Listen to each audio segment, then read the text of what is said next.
अस्सलाम वालेकुम, क्या हाल है सब दोस्तों का। उम्मीद करता हूँ आप सब खैरियत से होंगे। आज की वीडियो में मैं आपको यूएसडी कैड के टेक्निकली एनालिसिस के बारे में बताऊंगा।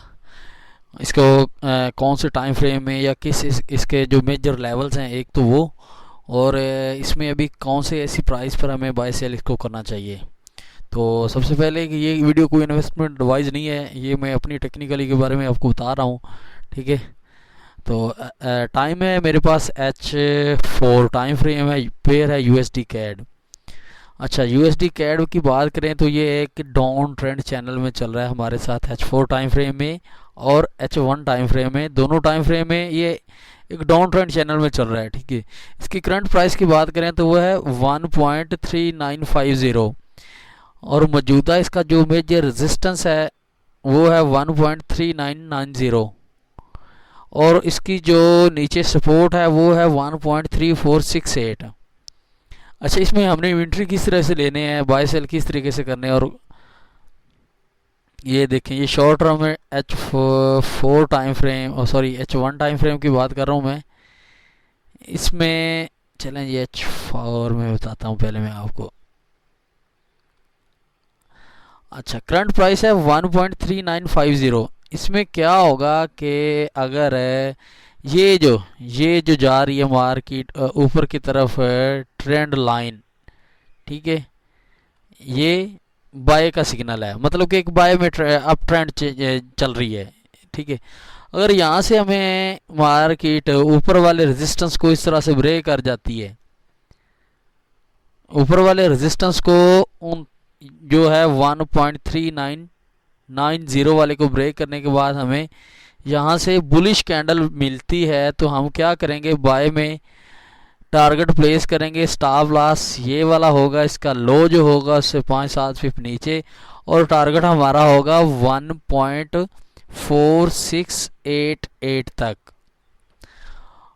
एक तो ये कंडीशन है बाय की। अगर मार्केट इस तरह से नहीं करती तो फिर क्या होगा, फिर ये हो सकता है कि मार्केट अगर इस ट्रेंड लाइन को, ये वाली जो है, ब्रेक करती है, ब्रेक करने के बाद ऊपर वाली ट्रेंड लाइन जो अप ट्रेंड चैनल में चल रही है, ये चैनल वाला, ये ऊपर वाली ट्रेंड लाइन को टच करने के बाद रीटेस्ट के लिए जाएगी। वहां आप इसका सेल करते हो बेरिश सिग्नल मिलने पर, बेरिश कैंडलस्टिक पैटर्न मिलने पर। उसका लास्ट इसके जो इसका रेजिस्टेंस है उससे 5-7 भी ऊपर आप इसका स्टॉप लॉस लगा सकते हैं। मैं आपको मजीद फिर से डिटेल के साथ बता देता हूं। H1 टाइम फ्रेम, मेरे पास एक ट्रेंड लाइन मैंने लगाई है, ये देखें इसने, ये कितनी स्ट्रांग है, ये देखें 1 2 3 4 5, एंड ये अगर यहाँ से इसको टच करती है ये छठी बार होगा। मे बी मार्केट यहाँ तक आए, इस तरह से आइए यहाँ तक। अगर बुलिश सेटअप मिलता है आपको, इसको ब्रेक कर जाती है, इस चैनल को, ऊपर वाली ट्रेंड लाइन को और इस रेजिस्टेंस को ब्रेक करने के बाद रीटेस्ट पर आप बाय का ऑर्डर प्लेस कर सकते हैं। ठीक है। स्टॉप लॉस होगा ये वाला लास्ट। ठीक है। फर्स्ट कंडीशन ये है। ठीक है। इस तरह से अगर मार्केट में नहीं होता तो फिर हमें क्या करना होगा कि यहां से मार्केट जब भी ये वाली जो ट्रेंड लाइन है ब्रेक करती है, रीटेस्ट के लिए जाती है, ऊपर रेजिस्टेंस को या चैनल को टच कर, ऊपर वाली लाइन को टच करती है, तो फिर आप नीचे इसको सेल के लिए ऑर्डर प्लेस कर सकते हैं। तो बाज़ औक़ात इसमें ये भी हो जाता है कि फेक सिग्नल बनता है, उसको रीड कैसे करते हैं। बाज़ औक़ात बनेगा, ये देखें मार्केट ऐसे ब्रेक करती है, बेरिश कैंडल बनी H1 में, साथ ही में उसी टाइम बुलिश कैंडल बन जाती है। ठीक है।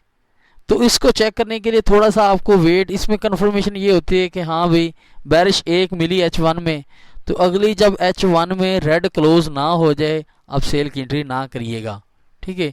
सेम इसी कंडीशन में अगर आप बाय में देखें, बाय में एक बनी जी बुलिश कैंडल, तो बाद बायर्स बैठ जाते हैं, तो वो H4 में जब चेक करते हैं तो वो रीटेस्ट के लिए वापस आ जाती है। आपने बाय में जब एक कैंडल बने, नेक्स्ट कैंडल बाय में इस तरह से जो कहते हैं कि नीचे ना आए, वो ऊपर बुलिश क्लोज हो, तो आप बाय में उसका ऑर्डर प्लेस कर सकते हैं। या थोड़ा सा वेट और करिएगा, रीटेस्ट के लिए आएगी, बुलिश कैंडल बने तो आप उसको बाय कर सकते हैं स्टॉप लॉस नीचे लगा के। ठीक है, तो उम्मीद है आपको इस वीडियो से कुछ ना कुछ ज़रूर सीखने को मिला होगा। तो अगर आप OctaFX ब्रोकर का अकाउंट ओपन करना चाहते हैं तो इसी वीडियो की डिस्क्रिप्शन में फर्स्ट वाले लिंक को प्रेस करके आप न्यू अकाउंट ओपन कर सकते हैं। और मेरी हेल्प की ज़रूरत हो तो आप मुझसे कांटेक्ट कर सकते हैं। और दूसरी के आप टेलीग्राम का जो चैनल है, ग्रुप है, उसको भी ज्वाइन कर सकते हैं। तो मिलते हैं किसी अगली वीडियो में, तब तक के लिए अल्लाह हाफिज़।